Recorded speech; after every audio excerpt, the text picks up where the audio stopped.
రేపు లెక్కల పరీక్ష పెడతా అని సార్ చెప్పిండంటే నలుగురు ఐదుగురు అన్న డుమ్మా కొడతారు పక్క. ఇంగ్లీష్ పరీక్ష ఉన్నదంటే ఇంటర్వెల్ ఎట్లా బయటపడాలా అని చూస్తారు. నెలంతా కూర్చొని బట్టి పట్టినా క్వశ్చన్ పేపర్ చూడంగానే కళ్ళల్లో నీళ్లు తీస్తుంటారు కొందరు. చాలా మందికి గిట్లనే ఉంటదుల్లా. పరీక్షలంటే మస్తు బుగులు పడతారు. గా టెన్షన్లనే చదివింది కూడా మొత్తం ఎగిరిపోతుంది.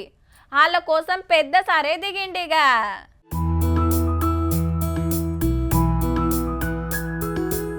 ఏడాదంతా సాలరీ ఏం చదువు చెప్పిండ్రో గాని ఆకలరా మన మోడీ సార్ అయితే పరీక్షలకు మంచి మంచి సలహాలు ఇస్తున్నాడు.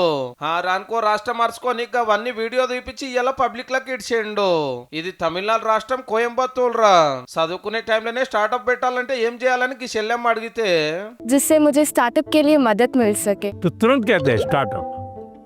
पहले आपका ध्यान इस बात पे होना चाहिए, 4 दोस्तों को देख जानती होगी जो टेक्नोलॉजी में एक्सपर्ट हैं, एक आध दोस्त है फाइनेंस में एक्सपर्ट है, चलो 4 लोगों की टोली बना दे, साइड में अपन स्टार्टअप शुरू करते हैं। టెక్నాలజీ బిజినెస్ ల గురించి బగ్గా తెలిసిన 4 దోస్తులతోటి స్టార్ట్అప్ కంపెనీ తెరిస్తే బాగుంటదట. ఏఐ తోటి జాబులు పోతాయట కదా అని తమ్ముడు అడిగితే లేలే దేనికి బుగులు పడద్దు, కొత్తవి నేర్చుకుంటేనే బచాయిస్తాము అనుకొచ్చిండు సారు. किसी चीज से डरना नहीं चाहिए, हमारी कोशिश होनी चाहिए एक, हम उसके गुलाम नहीं बनेंगे। ఇది ఛత్తీస్గఢ్ రాష్ట్రం రాయపూల్ రా. మోడీ సార్ కోసం మురుకులు మిఠాయిలు తెస్తే ముత్యమంతా తిని అందరు నోరు తీపియేసి ఆడే టైంలో ఆడాలి, చదివే టైంలో చదవాలని ఖుషి చేసిండు అందరినీ. ताकि और लोग कहें नहीं कि इसको कुछ पढ़ना उड़ना आता नहीं इसलिए मैदान में रहता है। नहीं, पढ़ने में भी मैं पावरफुल हूँ, खेलने में भी पावरफुल। గుజరాత్ రాష్ట్రం దేవమోగ్రాల ఆదివాసీ పిల్లలతోటి పరీక్షపై చర్చ కోసం లోకల్ డ్రెస్ వేసుకున్నాడు ముద్దుగా.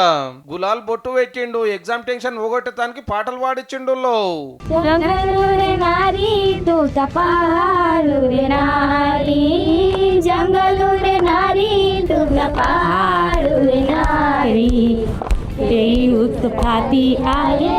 ఇటు చూడండి, అస్సాం రాష్ట్రం గౌహతిలా బ్రహ్మపుత్ర నది మీద పడవల ముచ్చట.